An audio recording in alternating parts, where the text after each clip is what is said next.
తిరుమల తిరుపతి కలియుగ వెంకటేశ్వర స్వామి నైవేద్యానికి ఉపయోగించే ఆవు నెయ్యి ఆహార పదార్థాలంతా కలుషితమైనాయి. ఇవన్నిటి కూడా గత సంవత్సరం రోజులుగా అపోజిషన్లో ఉన్న అప్పటి తెలుగుదేశం పార్టీ అధ్యక్షులు నారా చంద్రబాబు నాయుడు గారు, అదేవిధంగా జనసేన పార్టీ అధ్యక్షులు గౌరవ పవన్ కళ్యాణ్ గారు ఎన్నో సందర్భాల్లో కూడా దేశవ్యాప్తంగా మన ఆంధ్ర రాష్ట్ర వ్యాప్తంగా కూడా పబ్లిక్కి కూడా తెలియజేయడం జరిగింది. తిరుమల తిరుపతి దేవాలయంలో తప్పులు జరుగుతున్నాయి, అన్యాయానికి పాల్పడుతున్నారు, మోసాలకు పాల్పడుతున్నారు, కమిషన్లకు పాల్పడుతున్నారు, వాళ్ళ సొంత లాభానికి వెంకటేశ్వర స్వామిని అమ్ముకుంటున్నారు, ఇది పొరపాటని ఎన్నో సందర్భాలు చెప్పడం జరిగింది. అది ఇప్పుడు మన ఎన్డీఏ కూటమి ప్రభుత్వం వచ్చిన తర్వాత వెంటనే అధికారులకు ఆదేశాలు ఇప్పించడం జరిగింది. అధికారులు కూడా దీనిపైన ఇక్కడ జరిగిన తప్పులను ప్రక్షాళన చేసి దీన్ని అన్నిటిని నిజ నిర్ధారణ చేసుకొని new dairy development corporation, national dairy development corporation బ్యాంకులో గుజరాత్లో టెస్టులు చేసిన తరువాతే ఆవు నెయ్యి పైన, పప్పులపైన, పదార్థాలపైన, ధాన్యాలపైన తప్పులు జరిగాయి, మోసాలు జరిగాయి. 1000 రూపాయలు 900 రూపాయలు అమ్మే నెయ్యిని 320 రూపాయలు కొనుగోలు చేశారంటే వీరి యొక్క మూర్ఖత్వం ఎందుకు? 700 రూపాయలు దాదాపు కమిషన్ల కోసమే వీళ్ళు చేసుకున్నారు. శ్రీవాణి టికెట్లు అమ్ముకున్నారు. ఈరోజు టీటీడీ చైర్మన్లు, బోర్డు మెంబర్లు, ముఖ్యమంత్రి అందరూ కూడా శిక్ష తప్పకుండా విధిస్తారు భగవంతుడు. ఈరోజు వారు అన్ని తప్పులు చేసి కోనేట్లో మునిగి నేను చేయలేదని భూమున కరుణాకర్ రెడ్డి నిన్న చేయడం జరిగింది.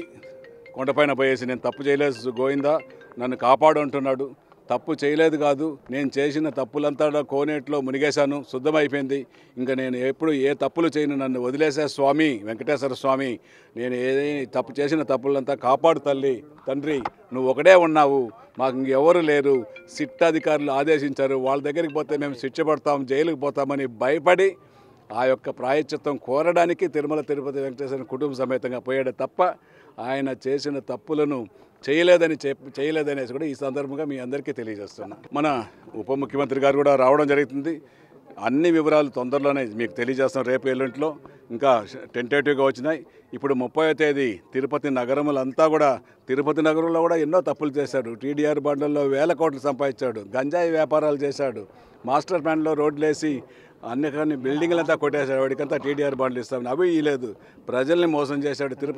తిరుమలలో వెంకటేశ్వర స్వామిని మోసం చేశాడు. ఇవన్నిటిపైన ఇవన్నిటిపైన చేయాలని, ముఖ్యంగా తిరుమల తిరుపతి వెంకటేశ్వర స్వామి దగ్గర అవకతవకల్ని సంరక్షణ జరగాలనే ఒక ముఖ్య ఉద్దేశంతో ఉప ముఖ్యమంత్రి తిరుమలకు వస్తున్నాడు.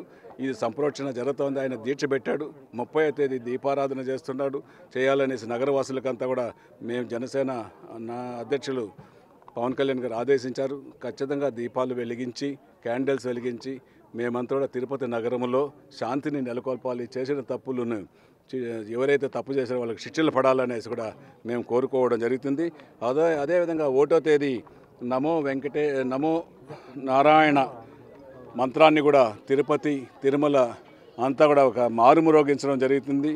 అదేవిధంగా 2వ తేదీ కూడా ఈ భజన కార్యక్రమాలు, భజన కీర్తనలు ఇవన్నిటిని కూడా తిరుమల తిరుపతిలో ఆలాపించి ఈ జరిగిన తప్పులంతా కూడా పోవాలని, మలినం అంతా కడగాలని ఉప ముఖ్యమంత్రి పవన్ కళ్యాణ్ గారు వస్తున్నారు. ఖచ్చితంగా ఉప ముఖ్యమంత్రి చేపట్టిన దీక్ష 11 రోజుల దీక్ష దిగ్విజయంగా ఆయన ఆశయ సాధన నెరవేరుస్తారని కూడా తెలుసు.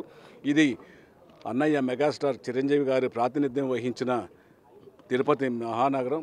ఈ నగరం అంటే పవన్ కళ్యాణ్ గారికి చాలా అభిమానం. వెంకటేశ్వర స్వామి అంటే చాలా భక్తి భావాలు ఉన్నాయి. ఖచ్చితంగా కూడా తిరుమల తిరుపతిని మాకు అవకాశం ఇచ్చారు.